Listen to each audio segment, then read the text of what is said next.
안녕하세요. 오늘 저희 당신이 보내주신 자료들, 정말 흥미로운데요. 이걸 좀 깊이 파헤쳐 볼까 합니다. 네, 안녕하세요. 미국 사회 경제사가 엄청나게 변했잖아요. 그 변화란 대중음악, 특히 그 상징적인 공간 캘리포니아, 이게 어떻게 서로 얽혀서 지금 우리가 아는 모습이 됐는지 그 여정을 한번 따라가 보려고요. 네, 자료들을 보면 단순히 시대별 히트곡 나열이 아니더라고요. 맞아요. 뭐 대공황 시절부터 21세기 팝까지 음악이 그냥 배경 음악이 아니라 뭐랄까 아메리칸 드림이 어떻게 변해왔는지 보여주는 거울 같기도 하고 때로는 그 이야기를 만들어내는 역할까지 했다는 거죠. 바로 그겁니다. 그래서 이번 분석의 목표는 딱 그거예요. 캘리포니아 노래들이 시대별 희망, 좌절, 또 이상과 환멸 이런 걸 어떻게 딱 잡아냈는지 네, 그리고 어떻게 보면 그런 감정을 만들어내고 퍼뜨리기까지 했는지. 네, 그렇죠. 그 복잡하고 재미있는 이야기를 한번 당신과 함께 깊이 들어가 보죠. 자, 그럼 어디부터 시작해 볼까요? 역시 대공황 시대부터 가야 하지 않을까요? 역시 그럴까요? 1929년 주가 대폭락. 그때 아메리칸 드림은 그냥 산산조각이 났죠. 그렇죠. 평생 정말 성실하게 일했던 사람들이 갑자기 길거리로 내몰리고 암울했던 시기였습니다. 네, 자료에도 그 절망적인 분위기가 아주 잘 나타나 있던데요. 이때 나온 노래 1932년 뮤지컬 아메리카나에 들어갔던 Brother Can You Spare a Dime. 그 노래. 거의 뭐 대공황의 국가처럼 불렸죠. 맞아요. 근데 진짜 신기한 건 당시 다른 노래들은 대부분 현실 도피, 좀 밝고 경쾌한 분위기였다는 거예요. 네, 맞아요. 현실이 힘드니까 음악이라도 즐겁게 그런 경향이 있었죠. 근데 어떻게 이렇게 대놓고 암울한 노래가 그렇게 인기를 끌었을까요? 그게 정말 중요한 포인트인데요. 이 노래가 그냥 슬퍼서 성공한 게 아니에요. 말씀하신 것처럼 단시 브로드웨이 뮤지컬 넘버치고는 진짜 이례적으로 단조로 시작하잖아요. 네네. 좀 슬프고 무거운 느낌이죠. 그렇죠. 그게 시대의 암울함을 그냥 정면으로 보여준 거죠. 근데 더 중요한 이유는 사람들이 마음속으로는 느끼고 있었는데 차마 말 못했던 거. 그 상실감, 배신감, 배신감까지요? 네. 심지어 정당한 분노 같은 감정들. 이걸 너무 솔직하게 말해준 거예요. 노래 속 주인공이 그냥 불쌍하게 돈 달라는 게 아니잖아요. 맞아요. 들어보면 내가 옛날에 철도도 놓고 빌딩도 세우고 전쟁터에도 나갔던 사람인데 이렇게 말하죠. 바로 그거죠. 내가 이만큼 기여했는데 왜 지금 이 꼴이냐? 이렇게 당당하게 묻는 거예요. 그러니까 단순히 동정심을 바라는 게 아니라 내 권리를 주장하는 듯한 그런 느낌이네요. 정확합니다. 내 몫을 다 했는데 왜 이런 대접을 받지? 이런 질문인 거죠. 이게 듣는 사람들한테 그냥 불쌍하다 이걸 넘어서서 내 마음이 저렇지 하는 깊은 공감, 카타르시스 같은 거군요. 네, 감정적인 해방감, 카타르시스를 준 거죠. 내 처지, 내 감정이 노래로 확인되고 위로받는 경험. 그래서 경제적으로 제일 힘들 때 오히려 현실을 딱 마주보고 인간의 존엄성, 상실감 이런 걸 다룬 예술이 엄청난 힘을 발휘할 수 있다는 걸 보여주는 거죠. 야, 음악이 단순히 시대를 비추는 걸 넘어서 사람들의 감정을 만들고 표현하는 통로 역할까지 했다는 거네요. 자료들이 그걸 딱 보여주고 있고요. 맞습니다. 미국 분위기가 확 달라지잖아요. 2차 대전 이후에. 네, 전례 없는 경제 호황기였죠. 그리고 자료들을 보면 그 중심에는 단연 캘리포니아가 있었어요. 와, 이 숫자 좀 보세요. 1940년에 800만 명이던 인구가 20년 만에 1580만 명. 거의 2배잖아요. 네, 1962년에는 뉴욕을 제치고 인구 제일 많은 주가 됐으니까요. 세상에 세계사에서 가장 대규모 인구 이동이라는 말까지 나왔다니 이게 어느 정도였던 건가요? 그 표현이 정말 과장이 아니었어요. 동부나 중서부에서 서부로, 특히 캘리포니아로 가는 사람들 행렬이 어마어마했거든요. 왜 이렇게 다들 캘리포니아로 갔을까요? 가장 큰 이유는 역시 일자리죠. 자료 보면 캘리포니아는 진짜 축복받은 땅이었어요. 천연 자원도 많고 농업 생산량 보세요. 아이오와 다음 2위. 대단하죠? 농업만 있는 게 아니었잖아요. 그렇죠. 냉전 시대니까 국방산업, 또 우주항공산업, 그리고 우리가 아는 실리콘밸리의 아주 초기 모습까지 1차, 2차, 3차 산업이 진짜 놀라울 정도로 다 있었어요. 동부의 오래된 공업 도시들이랑 완전 달랐겠네요. 네, 비교가 안 될 정도의 고용 기회가 있었던 거죠. 그래서 자료에 나온 것처럼 사람들이 뭐 비교적 쉽게 직장 구하고 교회에 수영장 딸린 집 사고 신용카드로 뭐 물건 사고 이랬던 거군요. 네, 당시 잡지 라이프 보셨죠. 캘리포니아는 미국 평균보다 1인당 국민 소득이 25%나 더 높다. 이렇게 대대적으로 선전하면서 오라고 부추겼다니까요. 많아진 거 그 이상인 것 같아요. 이 캘리포니아 드림이라는 게 사람들 생각이나 문화 자체를 바꾼 건 아닐까요? 자료에서 그런 연결고리가 좀 보이나요? 그게 아주 중요한 지점입니다. 경제적인 풍요가 그냥 돈만 주는 게 아니에요. 강력한 문화적 신화를 만드는 기반이 되는 거죠. 문화적 신화요? 네. 소득이 넉넉하니까 이제 잔디 깔린 교외 주택에서 사는 삶, 서핑이나 자동차 같은 새로운 여가 활동, 소비 중심의 라이프 스타일, 이런 게 가능해진 거죠. 네네. 근데 여기서 핵심은 뭐냐면 이 경제적 현실이 특정 라이프 스타일을 만들고 이게 또 TV나 영화, 잡지 같은 미디어를 통해서 엄청 이상적인 모습으로 포장돼서 퍼져나가요. 그러면서 더 많은 사람들을 캘리포니아로 끌어들이는 거죠. 아, 계속 순환하는 거군요. 그렇죠. 선순환 구조.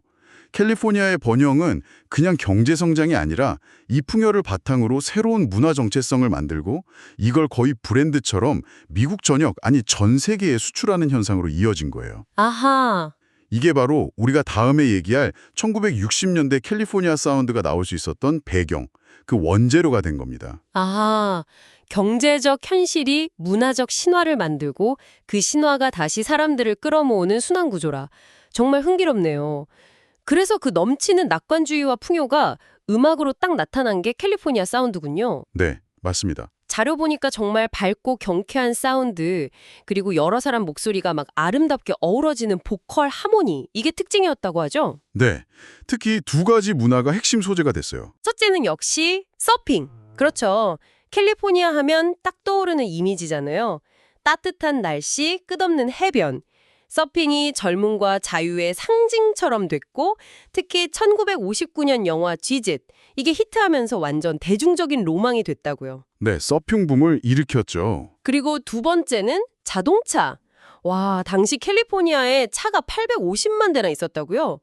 차 없이는 못 사는 동네였네요. 네, 대중교통보다는 자가용 중심이었으니까요. 특히 젊은이들 사이에선 스포츠카나 엔진 개조한 차, 그 핫로드 문화, 이게 또 속도랑 젊음의 에너지, 뭐 이런 걸 상징했다고 하고요. 네, 그렇죠. 이런 서핑과 자동차 문화를 가장 잘 보여준 그룹이 바로 자료에도 명시된 비치보이스. 네, 빼놓을 수 없죠.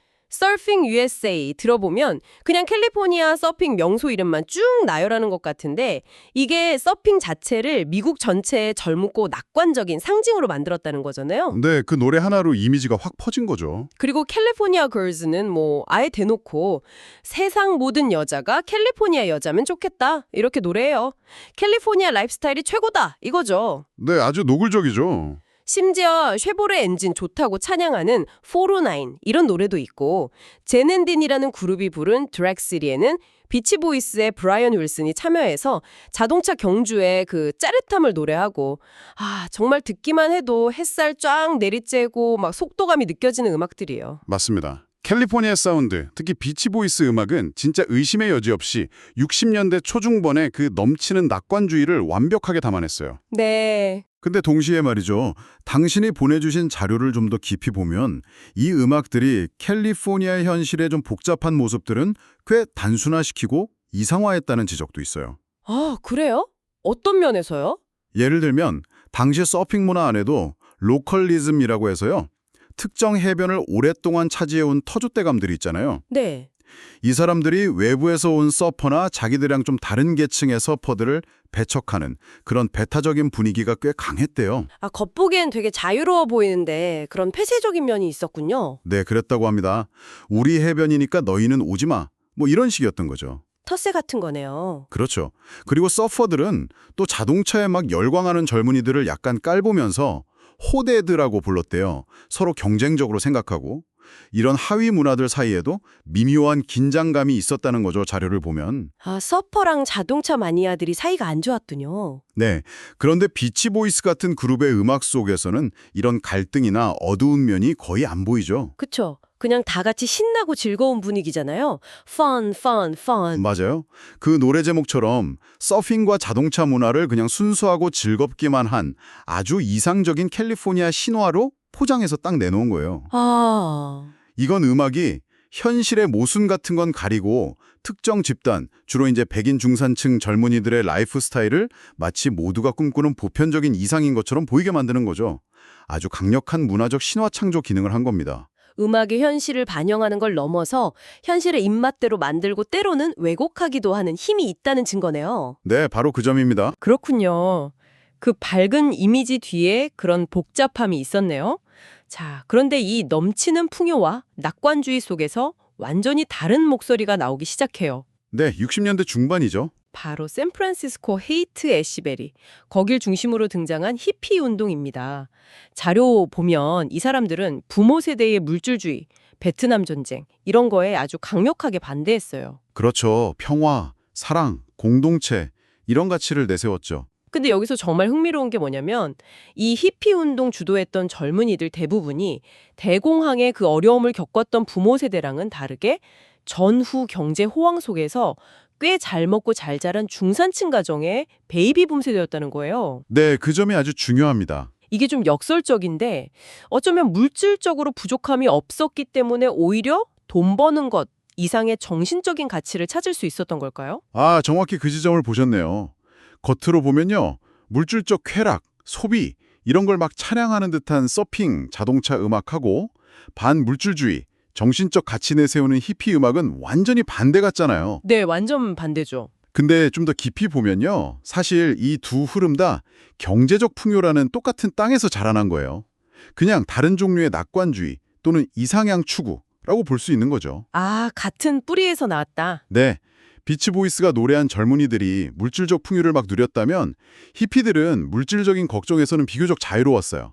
그러니까 어떻게 살아야 하나, 삶의 진짜 의미는 뭐지? 이런 정신적이고 철학적인 질문을 할 시간과 마음의 여유가 있었던 거죠. 아하, 그래서 그들만의 정신적 낙관주의가 가능했다는 거군요. 네, 그게 기반이 된 겁니다. 같은 풍요에서 시작했지만 한쪽은 물질적 낙관주의, 다른 쪽은 정신적 낙관주의로 나타난 거군요. 네, 맞습니다. 그리고 이런 히피들의 정서를 가장 잘 보여주는 곡 중 하나로 자료들이 딱 꼽는 게 바로 마마스 앤 파파스의 칼리포니아 드리민 1966. 아, 이 노래 너무 좋죠. 그렇죠. 이게 멤버인 존 필립스랑 미셸 필립스가 추운 뉴욕 겨울에 따뜻했던 캘리포니아 그립다 하면서 썼다고 하잖아요. 네네. 근데 가사를 잘 들어보면요. 나뭇잎은 갈색이고 하늘은 온통 잿빛이야. 내가 만약 LA에 있다면 안전하고 따뜻할 텐데. Safe and warm. 이렇게 노래해요. 네, 그냥 날씨 얘기 같기도 하고요. 표면적으로는 그렇죠. 근데 그 뒤에는 춥고 삭막하고 뭔가 획일적인 동부의 기성사회. 이걸 잿빛 하늘로 표현한 거죠. 그거랑 대비되는 따뜻하고 자유로운 히피 공동체가 있는 캘리포니아. 거기를 안전하고 따뜻한 곳으로. 일종의 정신적인 피난처, 이상향으로 그리는 갈망이 담겨 있다는 해석이 가능해요. 와, 듣고 보니 정말 그런데요. 단순히 날씨 좋은 곳 가고 싶다는 노래가 아니라 어떤 상태, 어떤 문화를 그리워하는 노래처럼 들려요. LA에 있다면 안전하고 따뜻할 텐데 이 구절이 완전 새롭게 들리는데요? 맞습니다. 칼리포니아 드리밍은 현실, 춥고 잿빛인 뉴욕과 꿈, 따뜻하고 자유로운 캘리포니아를 아주 명확하게 대비시키면서 물질적인 성공 그 이상의 새로운 정신적 해방구, 그런 캘리포니아에 대한 깊은 갈망을 보여주는 거죠. 와, 인 자유, 대안적인 삶을 찾는 것까지 포함하는 더 복합적인 개념으로 확장되고 있다는 걸 알 수 있어요. 비치보이스의 신화와는 결이 다르지만 여전히 이성향으로서의 캘리포니아 신화가 만들어지고 있는 거죠. 와, 그렇군요. 근데 영원할 것 같던 그 60년대의 뜨거운 낙관주의, 뭐 물질적이든 정신적이든요. 그 꿈들이 70년대 들어서면서 슬슬 힘을 잃기 시작하는 거죠. 네, 분위기가 확 바뀝니다. 당신의 자료들도 이 시기 사회 분위기 변화를 아주 중요하게 다루고 있어요. 오일 쇼크, 경제 불황이죠. 베트남 전쟁 패배가 준 상처, 워터게이트 스캔들, 정치 불신 이런 게 뭐 겹치면서 미국 사회 전체가 깊은 불안감, 냉소주의, 심지어 허무주의에 빠져들었다고 하죠. 네, 사회 전체가 큰 충격과 혼란을 겪던 시기였습니다. 바로 이때 등장해서 시대의 좌절감과 환멸을 딱 상징하게 된 노래가 바로 이글스의 호텔 캘리포니아 1576입니다.